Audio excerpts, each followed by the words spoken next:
പേടിക്കണ്ട, ഞാനും അങ്ങനെ തന്നെയാണ്, അതുകൊണ്ട് പ്രശ്നമില്ല. ഒന്നും കൂടി ചെയ്യണോ? നമ്മൾ പഠിക്കാൻ പോകുന്ന ചാപ്റ്റർ പ്ലാന്റ് ഫിസിയോളജി യൂണിറ്റിലെ ആദ്യത്തെ ചാപ്റ്ററാണ്. 3 ചാപ്റ്റർ നിങ്ങൾക്ക് ഈ ഒരു യൂണിറ്റിൽ പഠിക്കാനുള്ളൂ. ഒന്ന് ഫോട്ടോസിന്തസിസ് ഇൻ ഹയർ പ്ലാന്റ്സ്, രണ്ടാമത്തത് റെസ്പിറേഷൻ പ്ലാന്റ്സ്, മൂന്നാമത്തത് പ്ലാന്റ് ഗ്രോത്ത് ആൻഡ് ഡെവലപ്മെൻറ്റ്. അതിൽ ഫസ്റ്റ് ചാപ്റ്ററാണ് ആൻഡ് ചെറിയ ക്ലാസ് തൊട്ടേ പഠിക്കുന്ന ഒരു കാര്യമാണ് ഫോട്ടോ സിന്തസിസ്. അത് ബയോളജി എടുത്തവർക്കും കമ്പ്യൂട്ടർ സയൻസ് എടുത്തവർക്കും ഒരേപോലെ ഫോട്ടോ സിന്തസിസ് എന്താണെന്നുള്ളത് അറിയുണ്ടാവുമല്ലോ അല്ലേ? യെസ്, അത് പഠിക്കാതെ എന്തായാലും നിങ്ങൾ ഇരുന്നിട്ടുണ്ടാവില്ല. അതായത് 10th വരെ എന്തായാലും നിങ്ങളത് പഠിച്ചിട്ടുണ്ടാകും. ഫോട്ടോ എന്ന് പറഞ്ഞാൽ എന്താ? Photo, yes, light. ഏത് ലൈറ്റാണ് നമ്മൾ ഉദ്ദേശിക്കുന്നത്? യെസ്, പ്ലാന്റ്സ് സൺലൈറ്റിൻ്റെ പ്രോസസ്സിൽ ഫുഡ് സിന്തസൈസ് ചെയ്യുന്ന പ്രോസസ്സിനെയാണ് നമ്മൾ എന്ത് വിളിക്കുക? ഫോട്ടോ സിന്തസിസ് എന്ന് വിളിക്കുക അല്ലേ? ഇൻ ഹയർ പ്ലാന്റ്സിന് കൊടുക്കാനുള്ള റീസൺ ആൻജിയോസ്പേംസ്, ജിംനോസ്പേംസ് തുടങ്ങിയിട്ടുള്ള പ്ലാന്റുകളിലാണ് വളരെ പ്രോമിനൻ്റ് ആയിട്ട്, അല്ലെങ്കിൽ ആ പ്ലാന്റ്സിലുള്ള ഫോട്ടോസിന്തസിസ് ആണ് നമ്മൾ ഈ ചാപ്റ്ററിൽ പഠിക്കുന്നത്. ക്ലിയർ ആണല്ലോ? ഓക്കെ, അപ്പോൾ ഫോട്ടോസിന്തസിസ് ആയതുകൊണ്ട് നമുക്കറിയാം ആദ്യം തന്നെ സൺലൈറ്റ് നീഡഡ് ആണെന്നുള്ളത്. സൺലൈറ്റ് നീഡഡ് ആണെന്നുള്ളൊരു എക്സ്പെരിമെൻ്റ് നമുക്ക് പഠിക്കാനുണ്ട്. ഏതായിരുന്നു? ആര് ചെയ്ത എക്സ്പെരിമെൻ്റ് ആയിരുന്നു?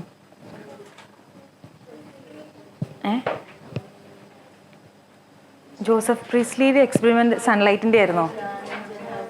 ഹൈഡ്രില്ല എക്സ്പെരിമെൻ്റ് ആണ്.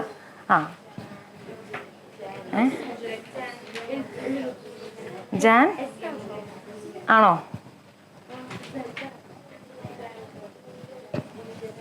എന്തായിരുന്നു എക്സ്പെരിമെൻ്റ്? വെള്ളത്തിൽ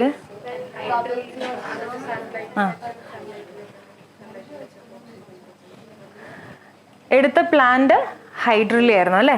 ജാൻ ഇൻഗൻഹൗസിൻ്റെ എക്സ്പെരിമെൻറ്റിലാണ് നമ്മൾ എന്ത് പഠിക്കുന്നത്? സൺലൈറ്റിൻ്റെ പ്രസൻസിലാണ് ഫോട്ടോസിന്തസിസ് നടക്കുന്നതെന്നുള്ള കാര്യം പറയുന്നത് അല്ലേ? അപ്പം ആദ്യം നമ്മൾ എന്ത് ചെയ്യും? അതായത് ആ എക്സ്പെരിമെൻറ്റ് എങ്ങനെയാണ് ചെയ്തിട്ടുണ്ടായിരുന്നത്? ഹൈഡ്രില്ല പ്ലാന്റ് ഉപയോഗിച്ചിട്ട്. ഹൈഡ്രില്ല ഏതാ പ്ലാന്റ്? എക്വാട്ടിക് ആയിട്ടുള്ള പ്ലാന്റ് ആണ് ഹൈഡ്രില്ല. ഓക്കെ, എക്വാട്ടിക് ആയിട്ടുള്ള പ്ലാന്റ് ആയിരുന്നു. വെള്ളത്തിൽ എന്ത് ചെയ്തു? ഹൈഡ്രില്ല പ്ലാന്റിനെ വെച്ചു. എന്നിട്ട് ഓക്സിജൻ എവല്യൂഷൻ ഉണ്ടോ ഇല്ലയോ എന്നുള്ളത് ചെക്ക് ചെയ്തു. ലൈറ്റിൻ്റെ പ്രസൻസിലും ലൈറ്റിൻ്റെ ആബ്സെൻസിലും. ലൈറ്റ് ആബ്സെൻ്റ് ആയിരിക്കുമ്പം ഓക്സിജൻ ഇവോൾവ് ചെയ്യാൻ പാടുണ്ടോ?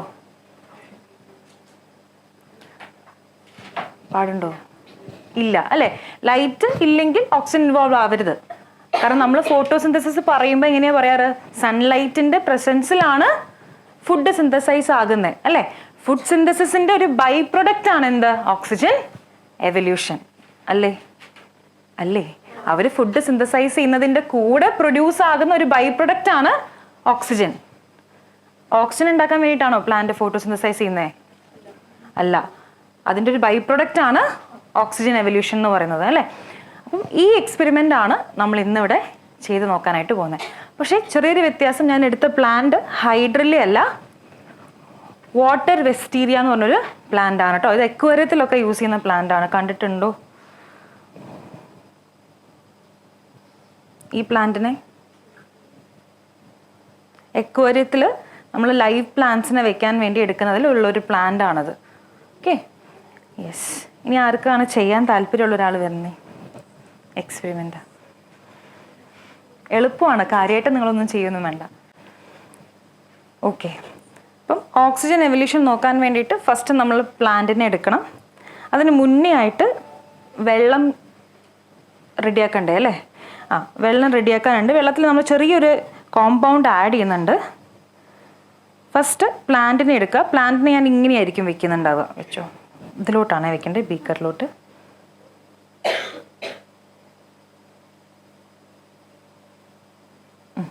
ഓക്കെ, പ്ലാന്റിനെ വെച്ചു. എനിക്ക് വെള്ളം കുറച്ചും കൂടെ ഞാൻ ആഡ് ചെയ്യാൻ പോവാണ്. വെള്ളം ആഡ് ചെയ്യുന്നതിൻ്റെ മുന്നേ ആയിട്ട് ലേശം, ഇത് ബേക്കിംഗ് സോഡയാണ്.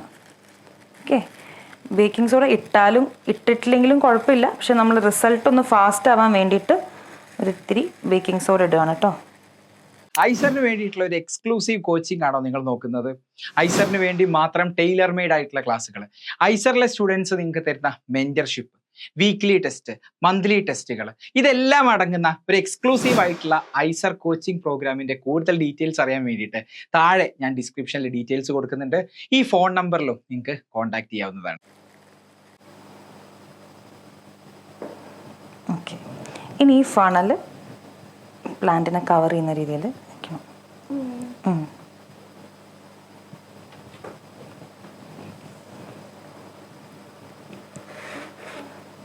പിടിച്ചോ, പിടിച്ചിട്ട് വെക്കണമെങ്കിൽ പിടിച്ചിട്ട് വെച്ചോ.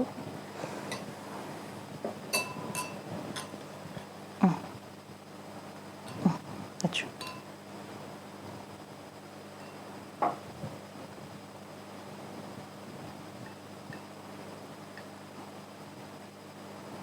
ഓക്കെ, ഇതിലോട്ട് ഏകദേശം ഫണലിൻ്റെ ഒരു 3/4 ഭാഗം വെള്ളം നമ്മൾ ഒഴിക്കണം.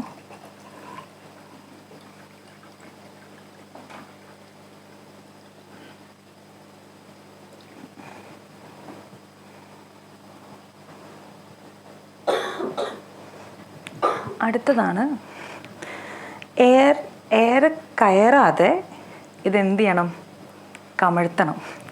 ഓക്കെ, എങ്ങനെയാണെന്നുള്ളത് ഞാൻ പറഞ്ഞുതരാം, ഒന്ന് ട്രൈ ചെയ്ത് നോക്കാം കേട്ടോ.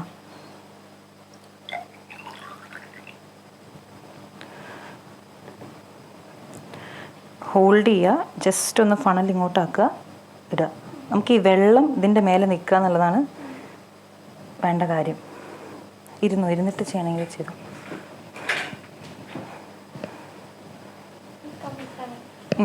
ഈ ഫണലിൻ്റെ ഉള്ളിൽ കൂടെ ഫണൽ നീക്കണമെങ്കിൽ ഫണൽ നീക്കുക, പെട്ടെന്നിടുക.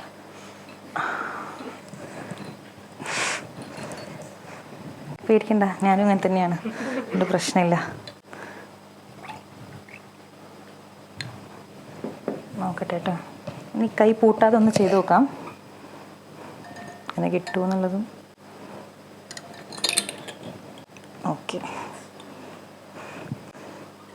ഒന്നും കൂടി ചെയ്യണോ?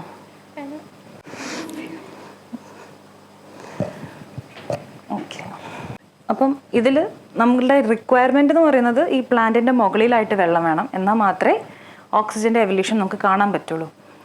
ഇപ്പം ഓക്സിജൻ ഇവോൾവ് ആകുന്നുണ്ടോ? ഉണ്ടോ? എന്തെങ്കിലും ബബിള് പോകുന്നത് കാണുന്നുണ്ടോ? ഇല്ല. ഇപ്പം നമ്മളുള്ളത് എവിടെയാണ്? സൺലൈറ്റിൻ്റെ പ്രസൻസിലല്ല നമ്മളുള്ളത് അല്ലേ? ഡാർക്ക് എന്ന് വേണമെങ്കിൽ പറയാം. ഈ ലൈറ്റല്ല, സൺലൈറ്റ് ആബ്സെൻ്റ് ആണ് ഇവിടെ. ഇനി പ്രോപ്പറായിട്ടുള്ള സൺലൈറ്റ് കൊടുത്തിട്ടുള്ള റിസൾട്ട് കാണണമെങ്കിൽ ഞാൻ പുറത്ത് വെക്കണം. ഞാൻ അവിടെ വെക്കാം, കുറച്ച് കഴിഞ്ഞിട്ട് നമുക്ക് പോയിട്ട് നോക്കാം. ഇപ്പം ബബിളില്ല, ഇല്ലല്ലോ.